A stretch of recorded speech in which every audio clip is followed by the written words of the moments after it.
வணக்கம் அன்பு நேயர்களே, இது மக்களுக்காக நிகழ்ச்சி. மக்களுக்காக நிகழ்ச்சியில் மீண்டும் உங்கள் அனைவரையும் சந்திப்பதில் மிக்க மகிழ்ச்சி. மக்களுக்காக நிகழ்ச்சியில் வாரந்தோறும் அரசியல் தலைவர்களை சந்தித்து அரசியல் நிகழ்வுகள் குறித்து பேசி வருகிறோம். அந்த வரிசையில் இந்த வாரம் திராவிட முன்னேற்றக் கழகத்தின் முன்னணி தலைவர்களில் ஒருவரும் முன்னாள் அமைச்சருமான திரு துரைமுருகன் அவர்களை இன்று நாம் சந்தித்து பேச இருக்கிறோம். நேயர்களே, உங்கள் சார்பாக திரு துரைமுருகன் அவர்களை வரவேற்று நிகழ்ச்சிக்கு செல்வோம். வணக்கம் சார். வணக்கம். மீண்டும் இந்த நிகழ்ச்சியில் உங்களை சந்திக்கிறதுல ரொம்ப மகிழ்ச்சி. முதல்ல உங்களுடைய உடல்நிலை, அண்மையில் கூட மருத்துவமனையில் இருந்தீங்க, இப்போ அதே வேகத்தில் ஆரோக்கியமாக திருப்பி வந்திருக்கீங்கன்னு நினைக்கிறேன். இடையில் ஃபீவர் எதிர்பாராமல் வந்தது. அதுக்காக அது அதிகமான பேர் 103 போயிடுச்சு. அதனால் ஹாஸ்பிட்டலில் ஒரு 4 நாள் இருக்கணுன்னாங்க. இருந்துட்டு ஒன்றும் இல்லை, வந்து சரியாக போச்சு. நீங்கள் கண்டிப்பாக நல்ல உடல் ஆரோக்கியம் அலைச்சல் தான், நிறைய அலைச்சல். அண்மையில் கலைஞருடைய 90வது பிறந்த நாள் மிக கோலாகலமாக கொண்டாடப்பட்டிருக்கிறது. இதுவரைக்கும் இல்லாத அளவுக்கு ஒரு பெரிய அளவில் அந்த விழா கொண்டாடப்பட்டிருக்கிறது.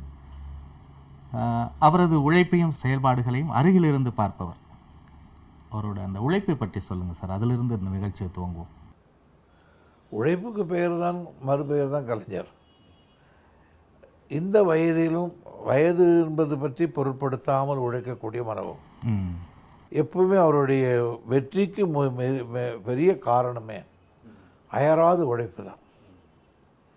எந்த ஒரு பணியை ஏற்றுக்கிட்டாலும் அந்த பணியை முடிக்கணுன்ற ஒரு லட்சிய வேகம் இருக்குமே தவிர, என்ன இப்படி இருக்குது, கொஞ்சம் பொறுத்து பார்க்கலாமே, சரி கொஞ்ச நேரம் விட்டு பார்க்கலாமே அப்படின்னு பார்க்க மாட்டான். வெற்றியோ தோல்வியோ அடிமேல் அடி அடித்து மறுபடியும் போய் வெற்றி பாதையில் கொண்டு போய் லட்சியத்தை முடிக்கணும்னு தான் பார்ப்பார். அதுதான் அவருடைய லட்சியம் எப்பவுமே. அவருடைய அரசியலில் ஆரம்பத்திலிருந்து நீங்கள் பார்த்தீங்கன்னாலும் அந்த ஒரு விடாமுயற்சி, வைராக்கியம், காரணம் உழைப்பு. பல படங்களுக்கு கட்டுரை கதை வசனம் எழுத காலத்திலும் அவருடைய அயராத உழைப்பு தான். இரவென்று பகலென்று பாராமல் எழுதுறது, அதே மாதிரி பேச்சு, அதே மாதிரி செயல், அதே மாதிரி திட்டம், எதுவாக இருந்தாலும் உழைப்பு. இன்றைக்கி 90 வயது இருந்தாலும் காலையில் 5 மணிக்கு இன்றைக்கும் எழுதுகிறார். சில யோகாபிஷங்கள் செய்கிறார்.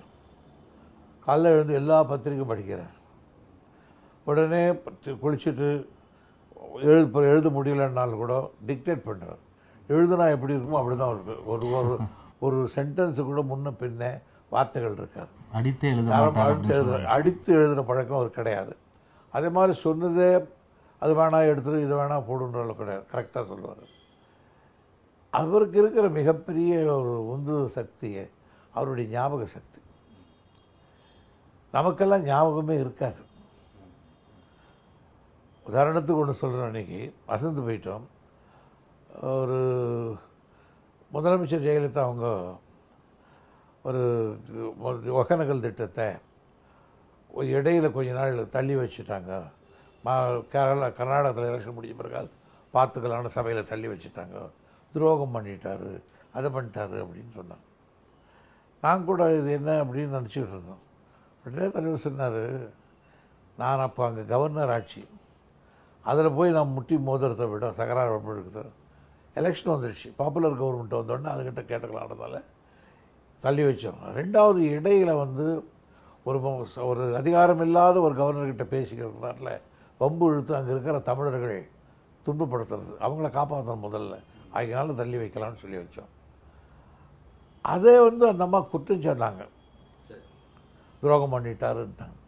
ஆனால் அப்படி தள்ளி வச்சதை இன்று பாராட்டி தலையங்கம் எழுதியிருக்கான். இதை விட ஒரு டிப்ளமசியான வேலை கிடையாது, இதுதான் ரொம்ப கெட்டிக்காரத்தனம், பாராட்டணும்னு எழுதியிருக்காங்க. இது யாருக்கும் ஞாபகம் இல்லை.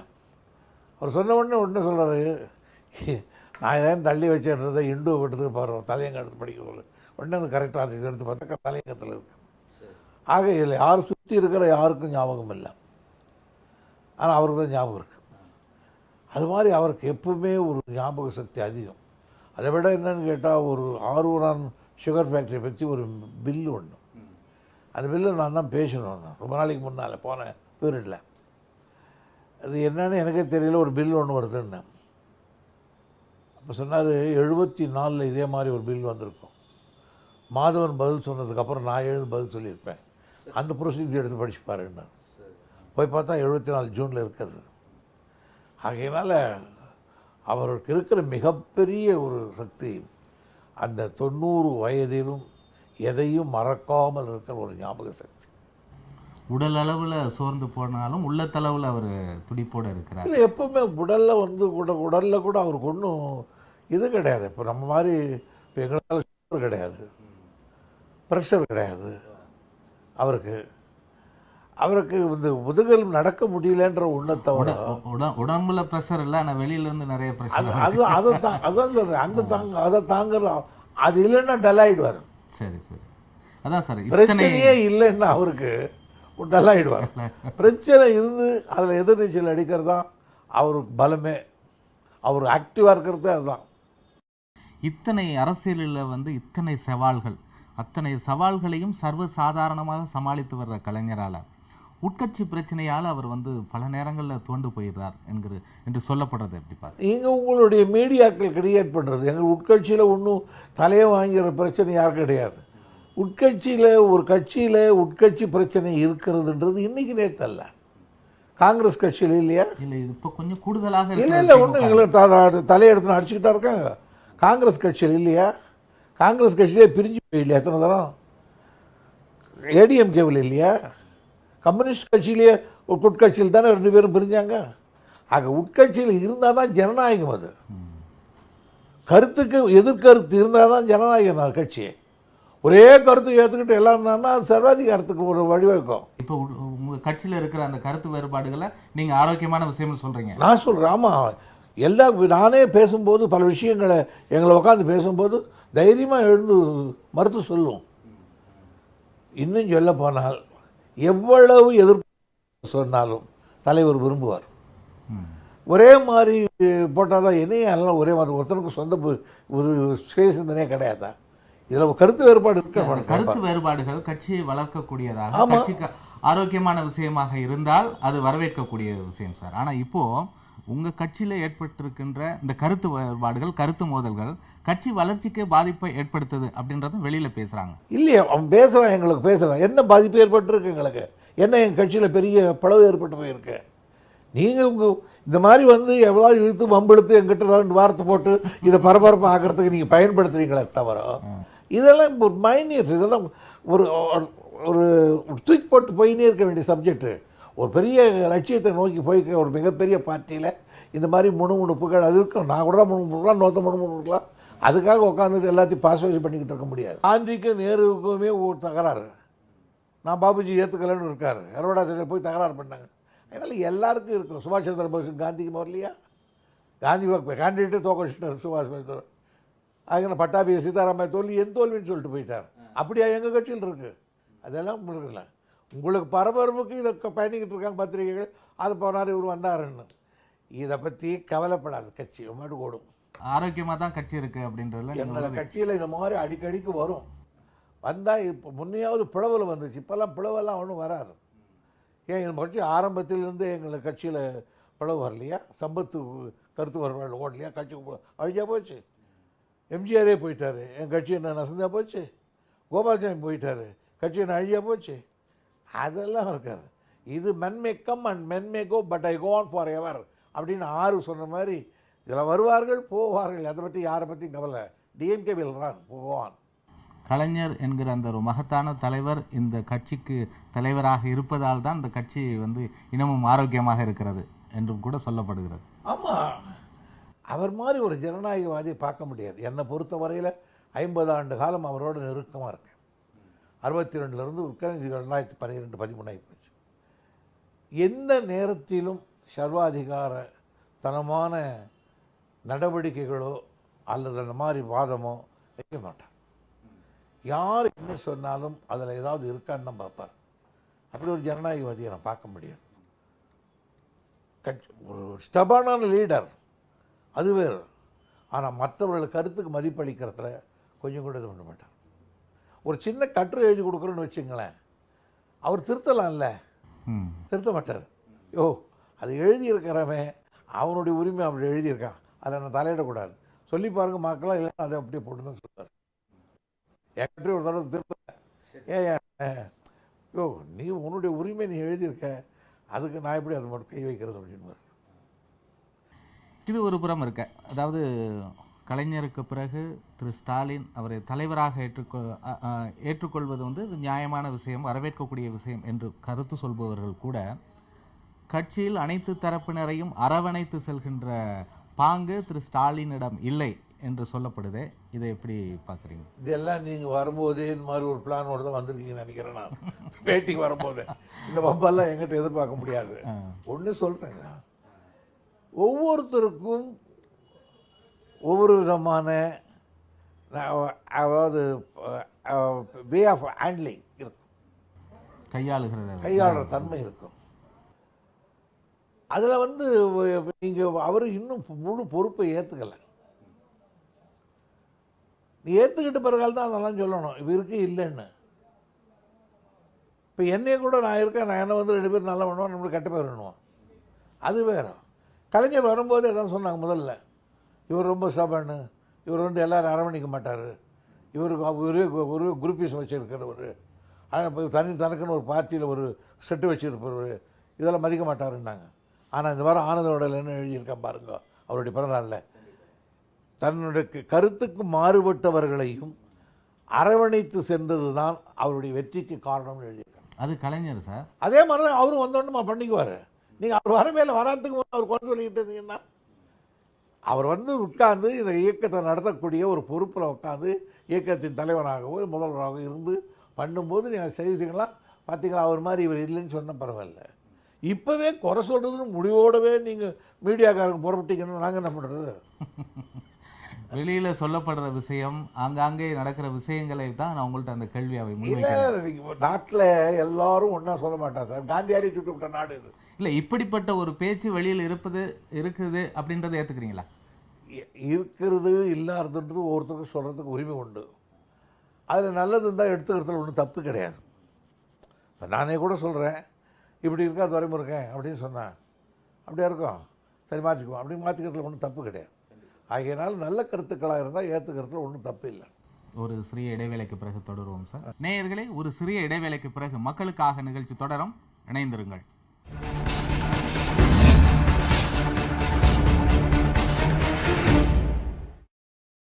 நேயர்களே, மக்களுக்காக நிகழ்ச்சி தொடர்கிறது.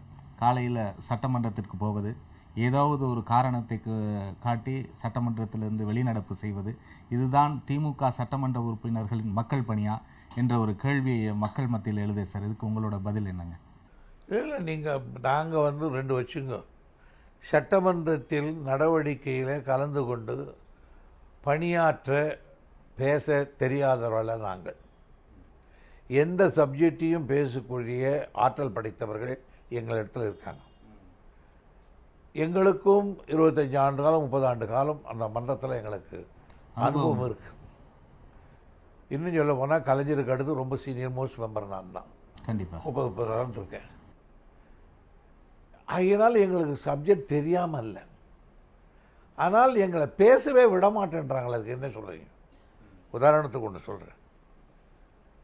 இப்போது ஒரு நாள் பன்னீர்செல்வம் சொல்கிறார், இடைக்கால தீர்ப்பை விட இறுதி தீர்ப்பு காவிரியில் நமக்கு குறைவாக வந்திருக்கு தண்ணின்றார். அவர் பாட்டுக்கு அடிக்கிறார், காவேரி செய்து துரோகம் செய்து விட்டா கருணாநிதி இப்படி வாங்கி கொடுத்துட்டாருன்னு.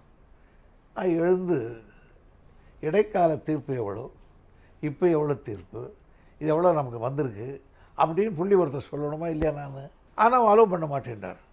மினிஸ்டர் நீங்கள் அப்போ பேசிங்க, உங்கள் பழம்போது பேசிங்க, இப்போ முடியாது சார். அவர் எங்கள் மேலே ஒரு அலிகேஷன் சொல்கிறார் குறிப்பு, அதுக்கு பதில் சொல்கிறதுக்கு எனக்கு உரிமை இல்லைன்னா நான் எதுக்கு சபையில் உட்காரணும் அப்படின்னா முடியாதுன்னா, அப்போ எங்கள் உரிமையை நிலைநாட்டுறதுக்கு நாங்கள் வந்து சண்டை போட்டு தான் ஆகணும் சபாநாயகரோட.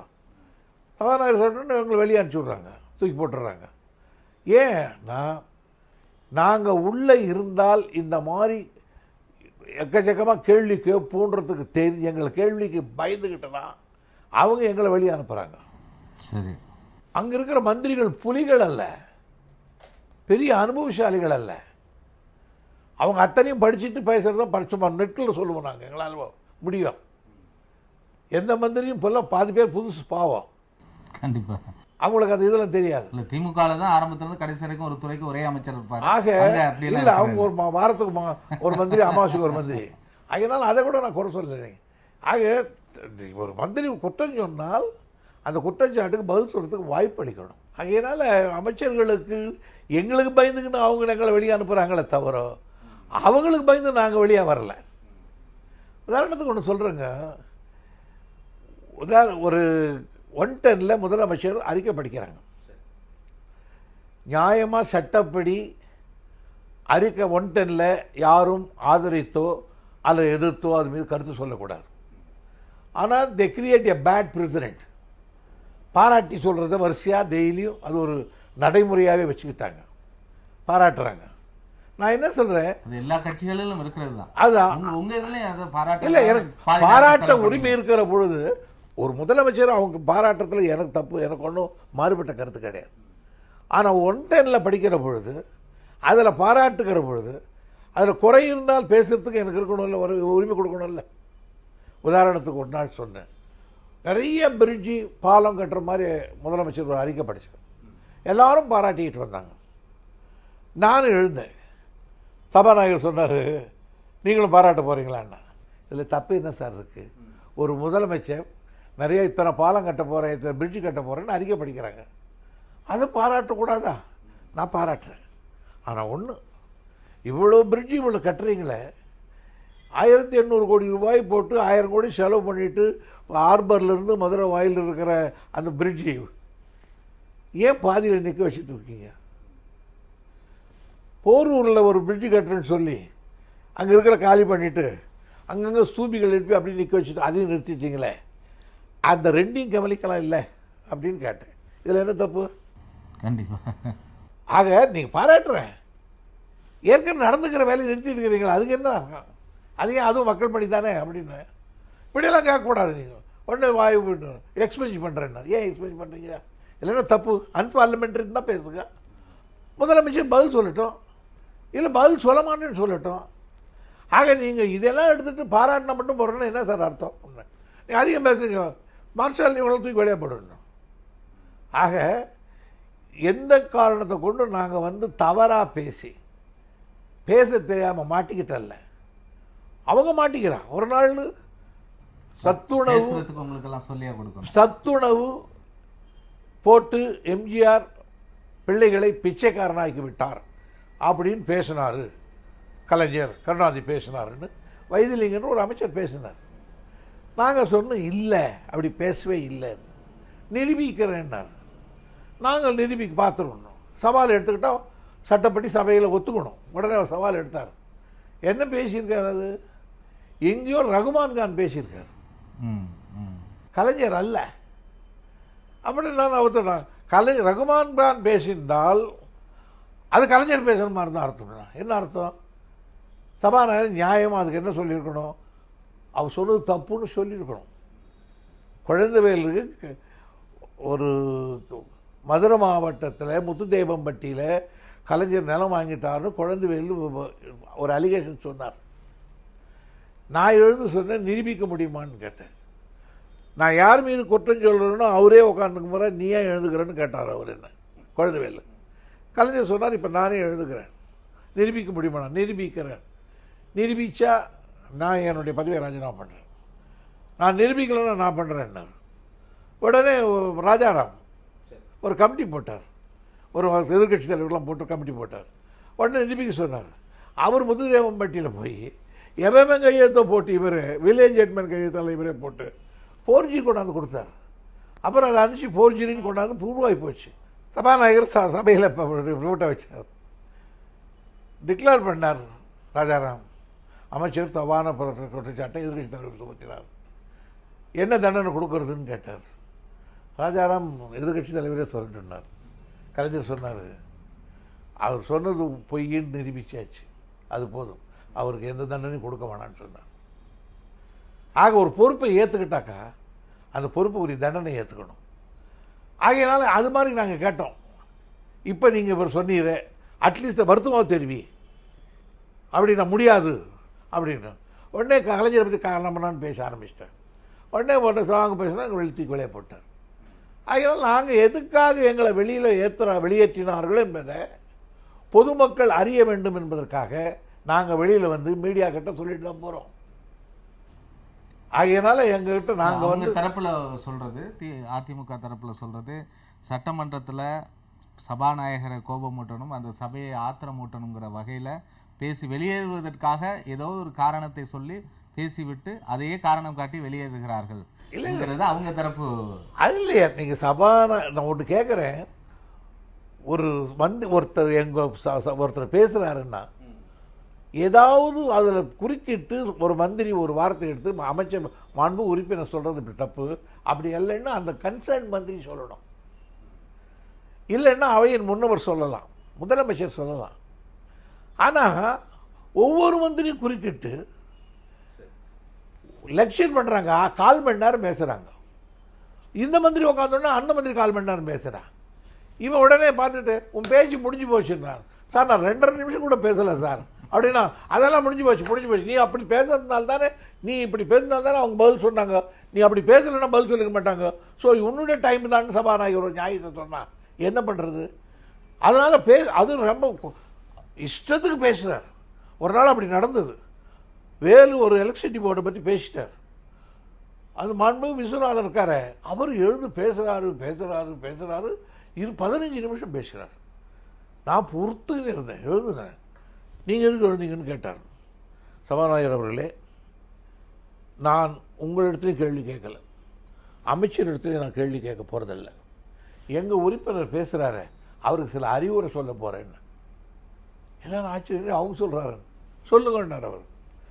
நான் சொன்னேன், தலைவர்களே, உங்கள் மூலமாக நண்பர் வேலுக்கு சொல்கிறேன், 15 மணி நேரம் மின்வெட்டு இருக்குது கிராமங்களில், இருக்கட்டும். 24 மணி நேரம் கூட அது இருக்கட்டும். அந்த கொடுமையை நாம் பொறுத்துக்கலாம். ஆனால் அதுக்கு நீங்கள் பேசி அதுக்கு பதில் சொல்கிறேன்னு சொல்லி இந்த மந்திரி பேசுகிறாரு, இதை நம்மளால் பொறுத்துக்க முடியாது. இந்த கொடுமை முடியாது. உள்பட எல்லா மந்திரி சபாநாயகர் எல்லாருமே சிரிச்சு விட்டாங்க. அப்படி வேணா என்ன பண்ணுறது? உங்களுக்கு ஒரு நகைச்சுவை என்ன பண்ணுறது? ஷார்ப்பாக அடிக்கணும். ஒரு மினிஸ்டர் இவ்வளோதான் டக்குன்னு உட்காரணும், ஒரு விளக்கம் சொல்லணும். ஒரு மினிஸ்டர் உறுப்பினர் பேசுறது பூரா இவங்க பட்டம் பேசியிருந்தாங்களா 4 பேர். 2வது வக்கில்லை, வகையில்லை, திராணி இல்லை, தெம்பில்லை, கருணாநிதி ஒரு 3ஆம் தர அரசியல் இப்படி தான் பேசுகிறாங்க.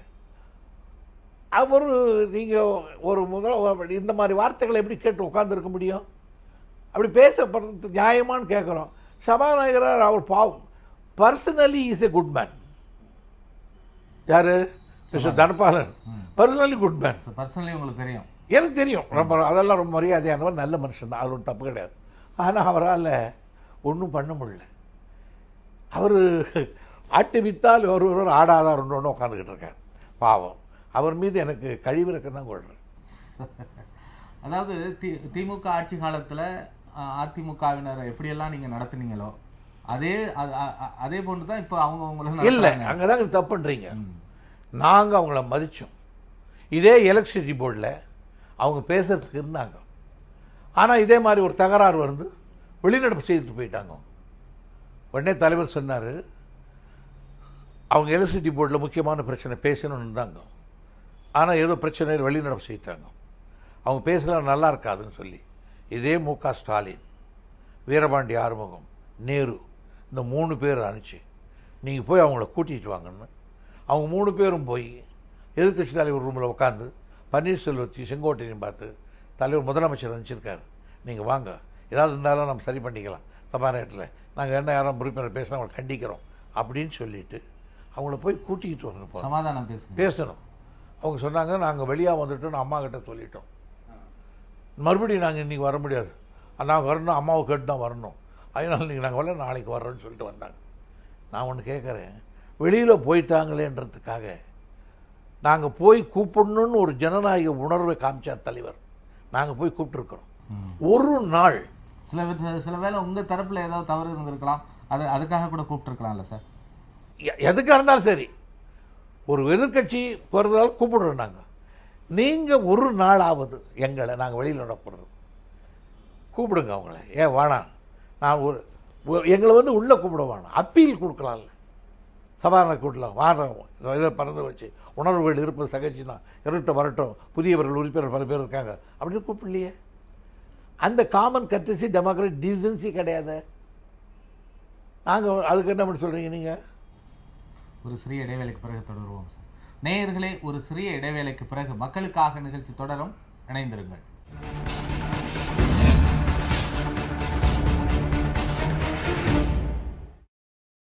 நேயர்களே, மக்களுக்காக நிகழ்ச்சி தொடர்கிறது.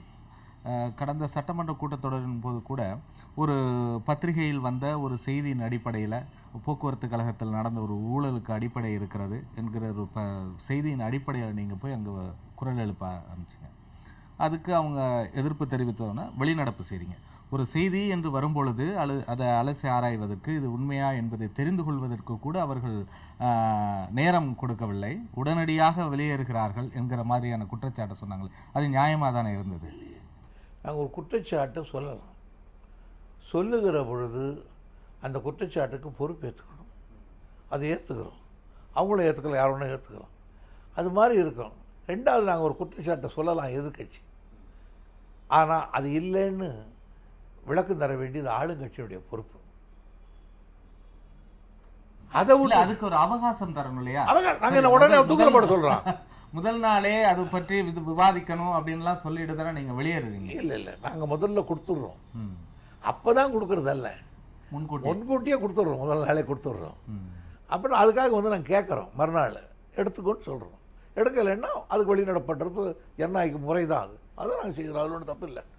எல்லா கட்சிக்காரும் செய்தாங்க, கேட்பாங்க, எங்களுக்கு எடுத்துக்கலைன்னா ஒரு வெளிநடப்பு பண்ணுவாங்க. அது எல்லா கட்சியும் அவங்க இருக்கும்போது செய்திருக்காங்க, நாங்கள் இருக்கும்போது செய்திருக்கிறோம்.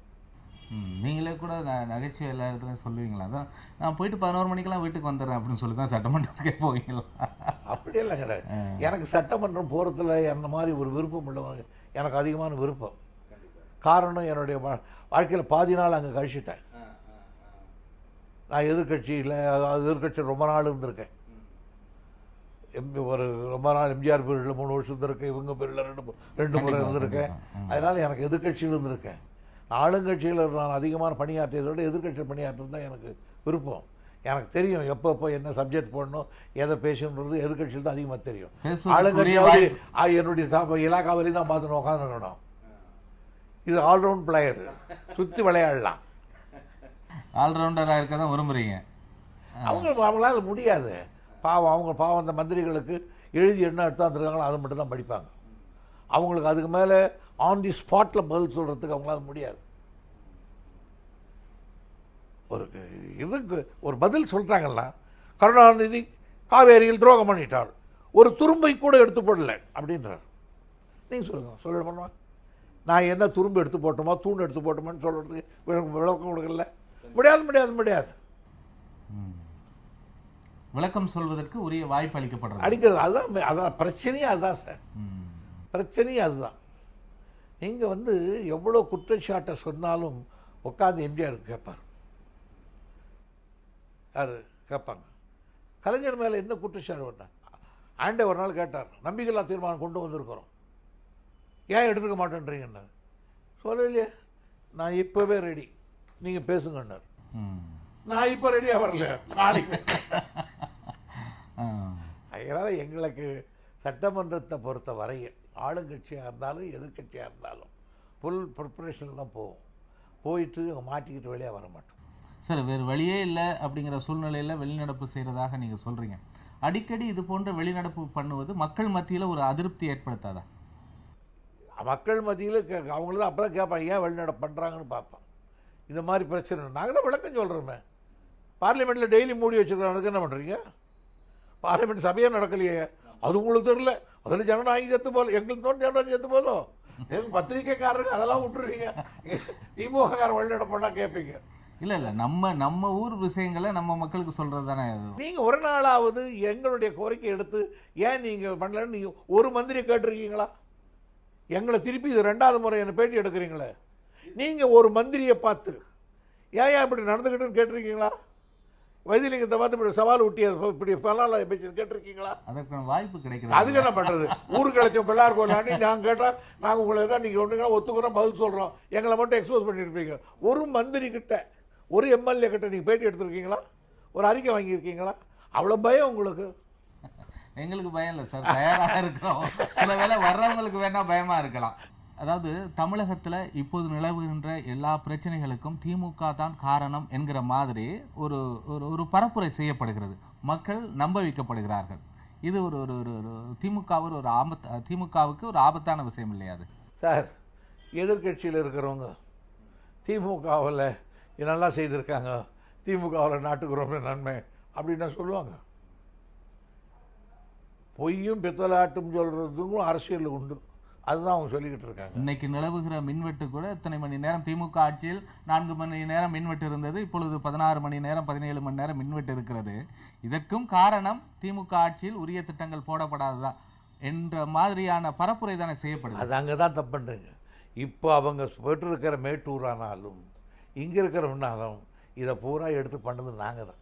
அவங்க எதையும் பண்ணலை. இது 1000 முறை நாங்கள் தலைவர் எழுதியாச்சு, 1000 முறை சபையில் சொல்லியாச்சு. இது வரலையும் ஒரு ஸ்கீம் அவங்க போட்டு ஃபுல்ஃபில் பண்ணாங்கன்னு சொல்லுங்கள். இன்றைக்கி நான் சொல்கிறாங்களே மேட்டூரில் 600 மெகாவாட் வந்ததுன்னு இவங்களா பண்ணாங்க? அது நாங்கள் பண்ணுது. இப்போ கொண்டாந்து உட்காந்து அது நாங்கள் உழுது பயிரிட்டோம், அறுவடை காலத்துக்கு வந்து உட்காந்து நாங்கள் தான் இந்த அறுவடை செய்து இவ்வளோ ஒப்படி செய்தோம்னு சொல்கிறது. அதனால் அவங்களால அது முடியாது. சரி, எம்ஜிஆருக்கு எப்படி ஒரு சத்துணவு திட்டம் ஒரு பேர் வாங்கி கொடுத்ததோ அதுபோல் இப்போது அம்மா உணவகம் என்கிற ஒரு திட்டம் வந்து அதிமுக அரசு மிகப்பெரிய பேர் வாங்கி இருக்கிறது. அந்த திட்டம் மூலமாக மக்கள் மத்தியில் ஒரு நல்ல வரவேற்பை பெற்றிருக்கு என்று சொல்லப்படுறதை ஏற்கிறீங்களா? சார், யார் மக்களுக்கு எது கொடுத்தாலும் மக்கள் வாங்கிக்குவாங்க.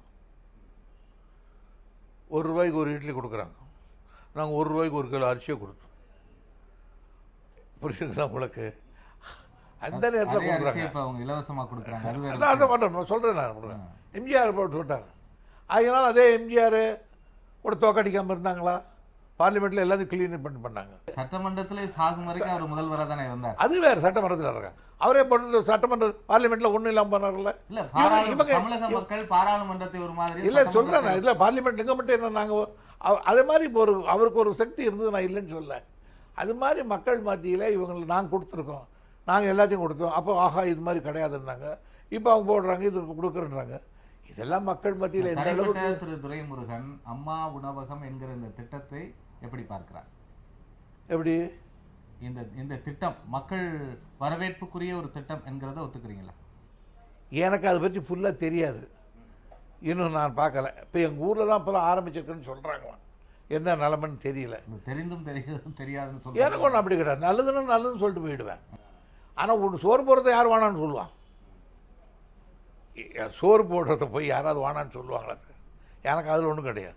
ஆனால் அதிமுக செய்திருக்கிற அழும்பல்களை பூரா குற்றங்கள் எல்லாம் இட்லியில் மறைச்சிடலான்னு நினச்சாங்கன்னா அது மக்கள் மத்தியில் எடுபடாது. ஆமாம், இல்லை, அதுலேருந்தே தெரியுது இந்த திட்டம் மக்கள் மத்தியில் எடுபடுகிற ஒரு திட்டம் அப்படின்றத நீங்கள் சொல்லாமல் சொல்கிறீங்கன்றது தெரியுது. சார், நான் தான் சொல்கிறேன், யார் சோறு போட்டாலும் அதை நான் வரவேற்கிறேன். ஆஹா போட்டது நான் சொல்ல தேவையில்லை. ஏழைகளுக்கு கிடைக்குதுன்னா மகிழ்ச்சி தானே சார்.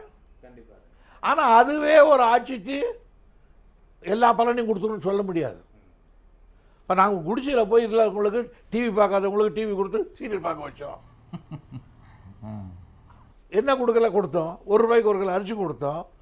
அதுக்கப்புறம் ₹1000 பணம் கொடுத்தோம், அடுப்பு கொடுத்தோம், கேஸ் கொடுத்தோம், எல்லாம் பண்ணி வச்சோம்.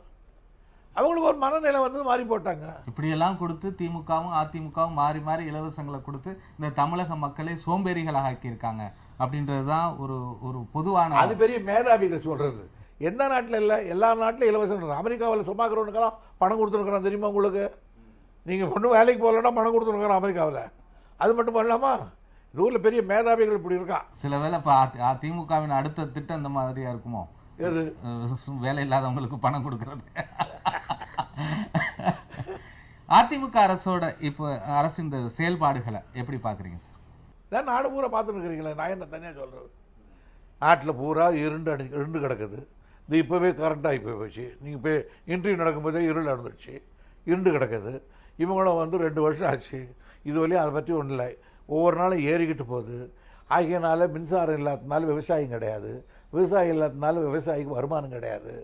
குடி தண்ணீர் பிரச்சனை, மின்சாரம் இருந்தாலும் மோட்டர் போடல, மோட்டர் போடாததுனால குடி தண்ணீர் வரல, அந்த ஒரு பிரச்சனை, பசங்க படிக்கிறதுக்கு வசதி இல்லை, நாட்டில் வந்து எந்த வருமானத்துக்கு எந்த வரம் கிடையாது, கிராமத்தில் துறை இண்டுலி இதில் போட்டிருந்தான், கிராமத்து மக்கள் பூரா வேலை இல்லாததுனால சென்னை குடியேறிக்கிட்டு இருக்காங்க, அப்படிங்க ஏதாவது ஒரு வேலை கிடைக்குமான்னு போயிட்டுருக்காங்கன்றான்.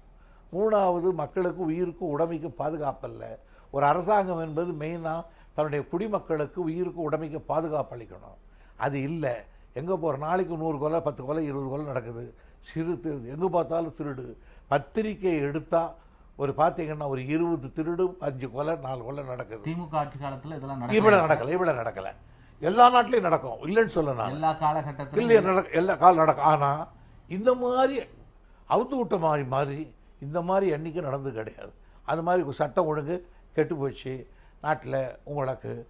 ரெண்டாவது வந்து வசூலுன்னா அவ்வளோ வசூல்.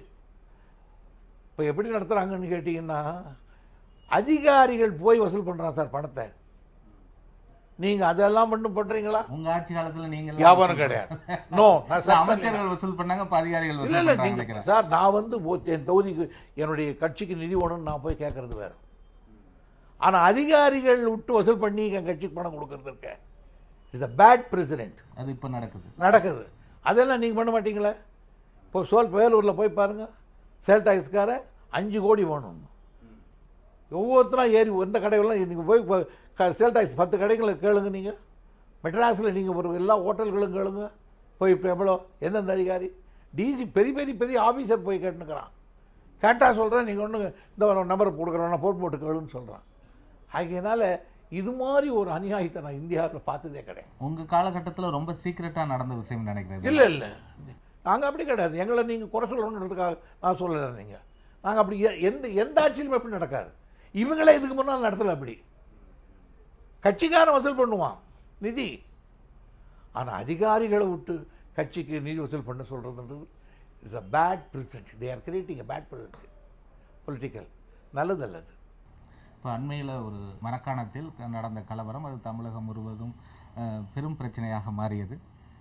பலர் கைது செய்யப்பட்டார்கள். மருத்துவர் ராமதாஸ், அன்புமணி ராமதாஸ் போன்றவர்கள் கூட கைது செய்யப்பட்டார்கள். இந்த நிகழ்வை எப்படி பார்க்குறீங்க? எனக்கு அதை பற்றிலாம் தெரியாது சார். எனக்கு அதை பற்றிலாம் தெரியாது. சரி, மருத்துவர் ராமதாஸ் கைது சப்பை பற்றி என்ன நினைக்கிறீங்க? எனக்கு அதை பற்றி தெரியாது. தலைவர் அறிக்கூட்டார், அவ்வளோதான் தெரியும் எனக்கு. இல்லை, நீங்கள் தெரியாதுன்னு சொல்கிறது அதாவது எல்லா விஷயங்களும் தெரிந்த ஒருத்தர் வந்து கேள்வி விட்டுணும். நீங்கள் என்ன பதில் சொல்லி நீங்கள் கம்பல் பண்ணக்கூடாது. என்ன எனக்கு இஷ்டமாக இருந்தால் தான் பதில் சொல்ல. நீங்கள் கேட்குற கேள்விக்கு இல்லை, நீங்கள் கேள்விக்கு பதில் சொல்லாட்டி பரவாயில்ல. பட் துரைமுருகன் வந்து எல்லா விஷயங்களும் தெரிந்தவர். அவர் சொல்லாமல் இருக்கிறது வந்து எங்களுக்கு ஆச்சரியமாக இருக்குது. இருந்தாலும் ஏதோ ஒரு காரணத்துக்காக நீங்கள் சொல்ல விரும்பலை. ஓகே. கைது செய்ததுன்றது ஒரு அது தப்புன்னு சொல்லி கலைஞர் அறிக்கை விட்டார். எதுக்கு அப்படின்னு சொல்லி அறிக்கை விட்டார். ரெண்டும் சொன்னார். நீங்களும் நான் வடக்கத்தோடு பேசணும்னார். அவங்க அதுக்காக இவ்வளோ நீங்கள் அங்கே போகக்கூடாது நாட்டில் வரக்கூடாதுன்னு சொன்னார். அதுதான் என்னுடைய இதுவும். அவ்வளோதான். இப்போ மாநிலங்களவை தேர்தல் வந்து வர இருக்கிறது.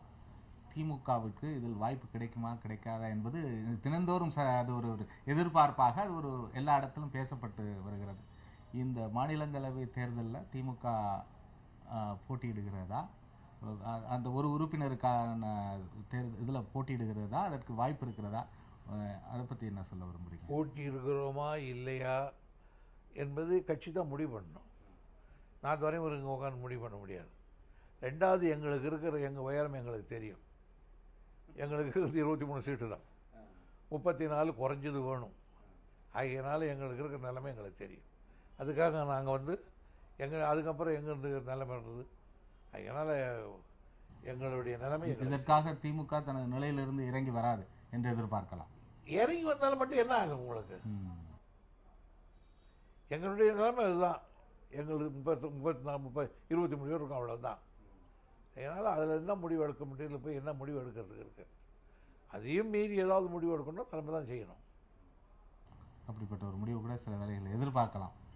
Anything may happen at any time in politics. கண்டிப்பாக இல்லையா? காலையில் காங்கிரஸ் வழியாக வந்தார். 11 மணிக்கெல்லாம் தமிழ் மாநில காங்கிரஸ்னாரு, 3 மணிக்கு எங்களோட அலைன்ஸ் பேசினார், மூப்பனார் சேர்ந்தார்ல ஒரே நாளில். காத்தால 11 மணிக்கு அங்கே முடிவெடுத்தாங்க, வந்தாங்க, டக்கு டக்குன்னு அறிவாலயத்துக்கு வந்தாங்க, பேசி முடிவெடுத்தாங்கல்ல. என்ன நடக்குன்னு யாருக்கு தெரியும்?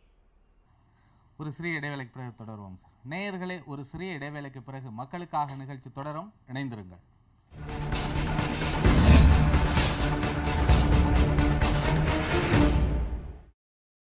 நேயர்களே, மக்களுக்காக நிகழ்ச்சி தொடர்கிறது. பாராளுமன்ற தேர்தல் வர இருக்கிறது. அது இந்த ஆண்டோ அல்லது அடுத்த ஆண்டோ, அதிகபட்சம் அடுத்த ஆண்டுக்குள்ளார அந்த தேர்தல் வர இருக்கிறது. மக்கள் மத்தியில் போய் வாக்குக்காக நீங்கள் நிற்க போகிறீங்க, வாக்கு கேட்க போகிறீங்க. ஒரு வாக்காளன் எதுக்காக இந்த முறை வரும் பாராளுமன்ற தேர்தலில் திமுகவுக்கு வாக்களிக்கணும்னு நீங்கள் நினைக்கிறீங்க? நாங்கள் எதுக்காக எங்களுக்கு வாக்களிக்கணும்னு சொல்லி தேர்தல் நேரத்தில் நாங்கள் தேர்தல் அறிக்கை சொல்லுவோம். அதை பார்த்துட்டு எங்களுக்கு வாக்கு போடுவாங்க. இல்லை, நான் என்ன சொல்கிறேன்னா, நீங்கள் இல்லை நீங்கள் நாங்கள் தேர்தல் அறிக்கையில் நாங்கள் என்ன சொல்லுவோமோ அதை நீங்கள் இப்போ சொல்கிறீங்க. அது சொல்ல மாட்டோம். தேர்தல் அறிக்கை என்பது வேறு சார். அதாவது நீங்கள் கடந்த காலங்களில் செய்த சாதனைகளை முன்வைக்கலாம். அப்படி சாதனையாக நீங்கள் ஏற்கனவே ஆட்சியில் இருந்திருக்கீங்க, மத்தியில் ஆட்சியில் இருந்திருக்கிறீங்க. எல்லாத்துக்கும் சேர்த்து என் பதில் இதுதான். நாங்கள் செய்த எந்த சாதனைக்காக, எந்த லட்சியத்துக்காக, இன்னும் எதை சாதிப்பதற்காக என்ற விவரங்களை எங்கள் தேர்தல் அறிக்கையில் சொல்லுவோம். அது கூட்டணி மீண்டும் காங்கிரஸோட கூட்டணி வருவதற்கான வாய்ப்புகள்லாம் இருக்கதா சொல்லப்படுது சார். நாங்களாம் வெளியே வந்துட்டு மறுபடியும் அங்கே சேருறீங்களான்னு கேட்குறீங்களா? அது என்ன அர்த்தம்? எனக்கு புரியலையே. அப்போ கண்டிப்பாக நீ சேருவதற்கான வாய்ப்பு இல்லை அப்படின்றது உங்கள் வார்த்தை மூலமாக அதை நாங்கள் எடுத்துங்க.